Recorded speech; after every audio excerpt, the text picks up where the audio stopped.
So good afternoon, ladies and gentlemen. I want to thank your committee for taking the opportunity to listen to what I have to say in the next 3 or 4 minutes, and what my counterpart, Mark Wies, has to say with slides over the next 15 minutes. And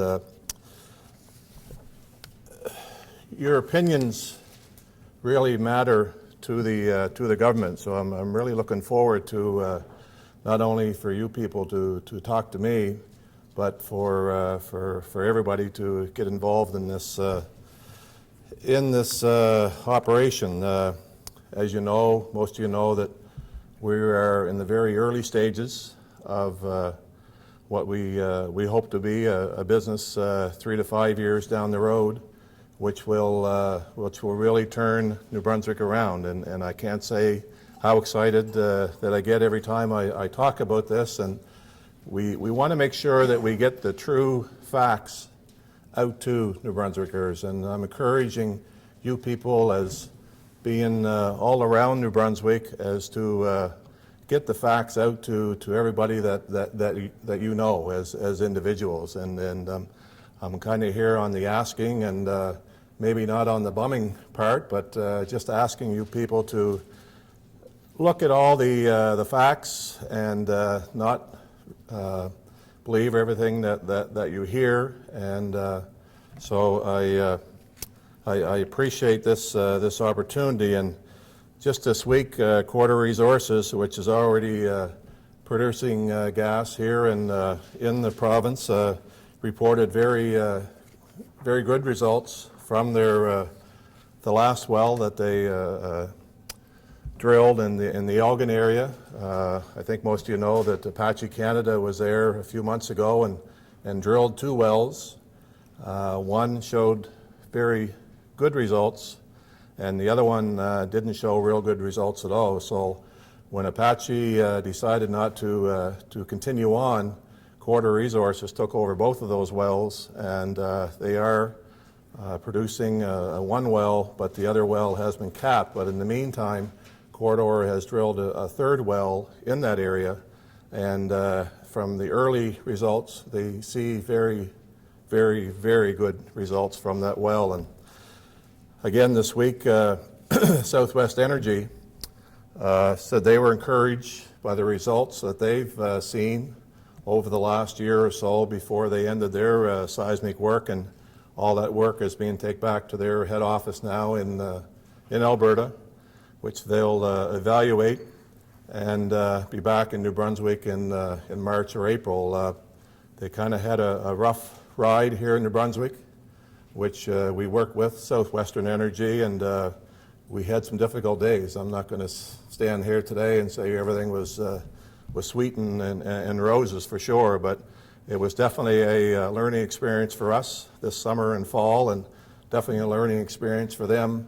But they're excited, as well as the government, of coming back next April and doing a lot more work, a lot more seismic work, a lot more core work, and hopefully maybe 1 or 2 exploratory wells. And I guess one of the myths out there that I would like to put an end to, and maybe a couple of them, is that the first year royalty rates were going to be, they weren't going to have any royalty rates in the first year of production. Some of you may have heard that rumor, but I just want to put an end to that rumor today, that there's no reduction in royalty rates for natural gas companies here in New Brunswick. So just want to put an end to that one myth that we've encountered along the way. And as I said before, we're in the very early stages of the exploration work. Seismic and has been going on for the last year or so with Southwestern. Corridor obviously has been here since 1999, and Contact has been in the Albert County for many, many years, drilling for oil there. So we feel that as a government, we cannot ignore the possibility of what might happen down the road. As I said, it's in the exploration phase right now. Seismic work, maybe 3 or 4 exploratory wells in 2012, kind of the same situation in 2013. And as far as a full-blown business case, we're looking at 2015, 2016, if the business is there and to see this take off. So that's kind of the time frame on what we're looking at. And having said that, the number one concern as a government, the number one concern as the Minister of Natural Resources is the environment and water. It's crucial to this great province of New Brunswick for sure, and that's the thing that we really are concentrating on, and that's why we formed a steering committee, excuse me, of myself, the Minister of Environment, Margaret Ann Blaney, Minister of Energy, Craig Leonard, and Minister of Health, Madeleine Dubé. And we formed a committee of the first of the year with, which is headed by Mark Wies, who you meet here shortly. But we also have the experts that in their fields. I'm not going to stand here and say that I know 100% of the shale gas industry or natural gas, because I don't. I'm learning as I go, but we have hydrologists, we have biologists, we have geologists on our committee that are experts in their field.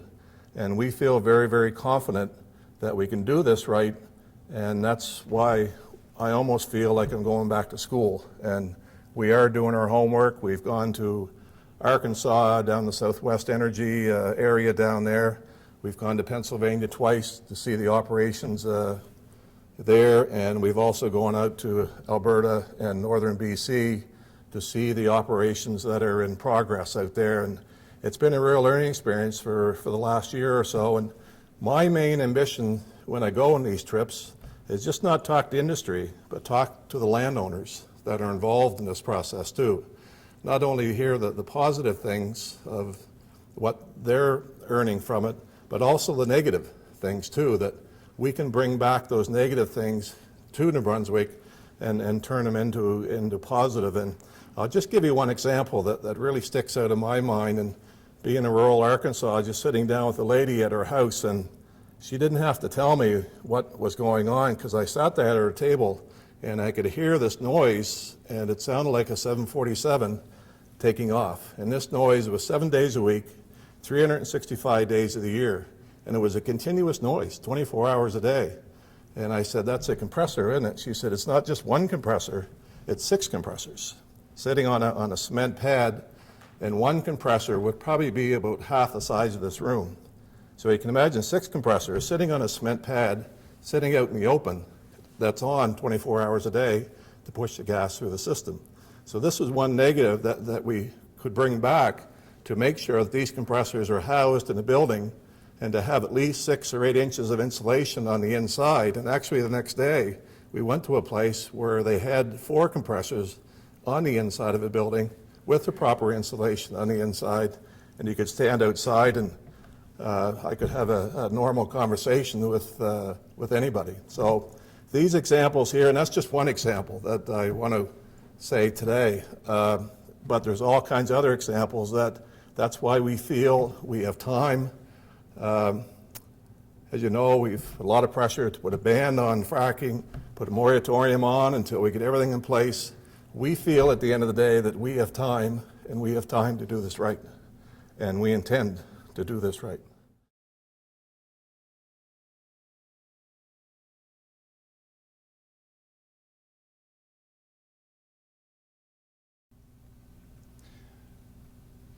I'd like to start with this slide in most of our presentations, and we've done many of them, because it gives the context. It's very representative of the nature of our economy here in New Brunswick, resource-based economy. We have McCully Field there. We have an oil rig, or natural gas rig, I should say, in the foreground. We have the potash mine in the background that's actually burning gas as well. We have forestry. We have farming operations underway. It's very reflective of the nature of our economy and some of the economic drivers here in the province. And we do have an oil and gas industry here in New Brunswick. We have, I go do several of these presentations. I've had the opportunity to do them in a few other jurisdictions across the country. And I like to argue that we had the first oil well in North America, and nobody's disputed that yet. Ontario tries to make the same claim. But we had an oil well drilled here in New Brunswick in 1859. We've had 300 wells drilled, oil and gas wells, since that point in time. 40 oil and 40 natural gas wells drilled since 1990. In fact, as it stands right now, we have 16 oil wells producing and 30 natural gas wells producing here in the province. So it is a contributor as we speak to the New Brunswick economy. Give you an idea of how much that is. Some people wouldn't say it is significant, but in fact it is a contributor. Over the past 6 years, we've generated approximately $16 million in royalties and about $5 million in fees. That's license fees and lease fees for the province. So about $21 million has been the direct contributor to government coffers from 2006 up to 2011.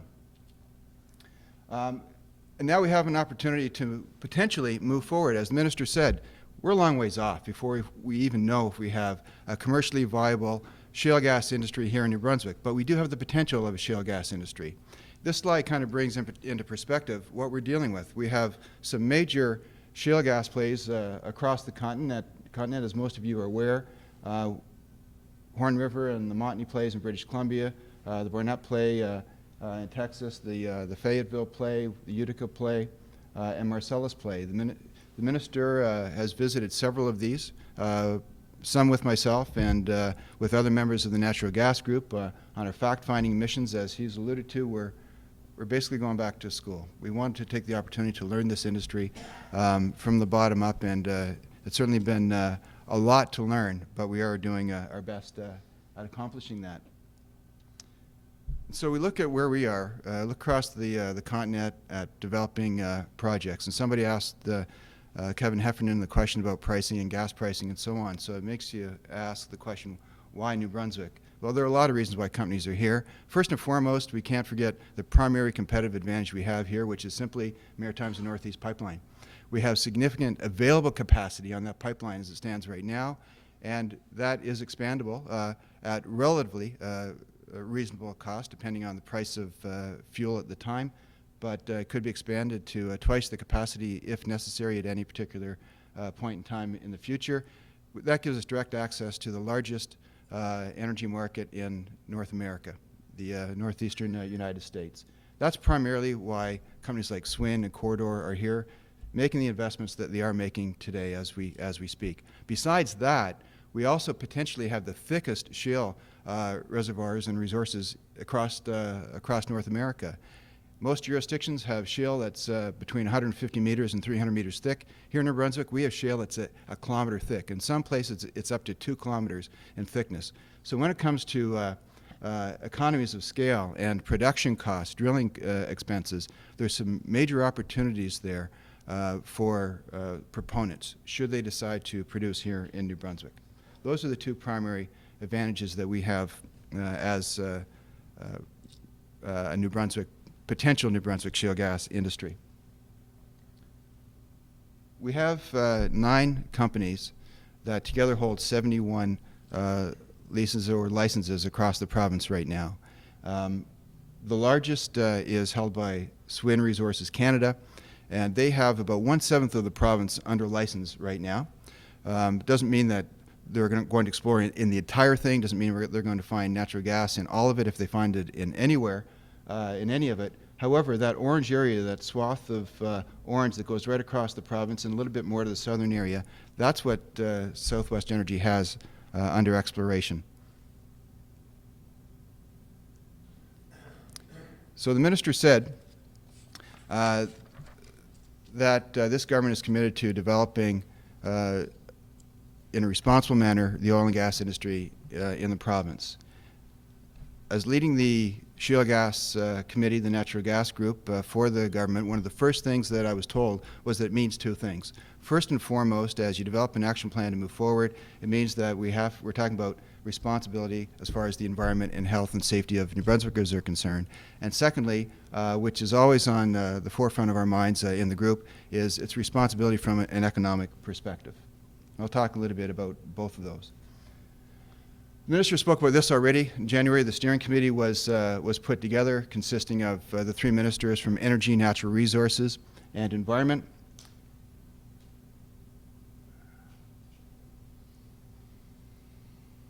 And at that point in time, the committee put together this natural gas group that I'm part of. And we were asked to develop an action plan, and this is that action plan. Some of you, maybe most of you, have seen this already.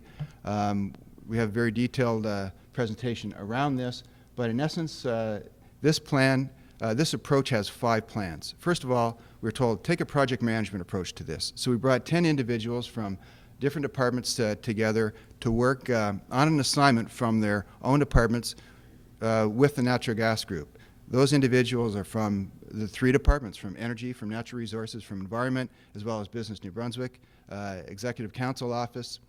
Aside from those 10 individuals, we have other people that are not part of our group, but that are working in other departments like agriculture, like transportation, like health, like public health.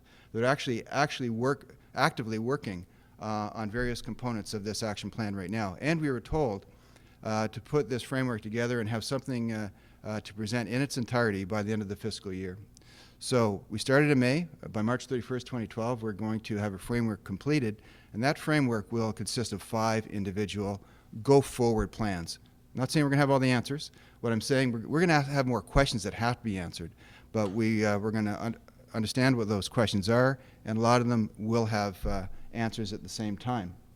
But again, we don't want to build any castles in the sky and spend a lot of resources on money on developing something that's not going to be necessary if, at the end of the day, it's a mood exercise and we find that we don't have a commercially viable industry in the first place. But we're doing our homework up front.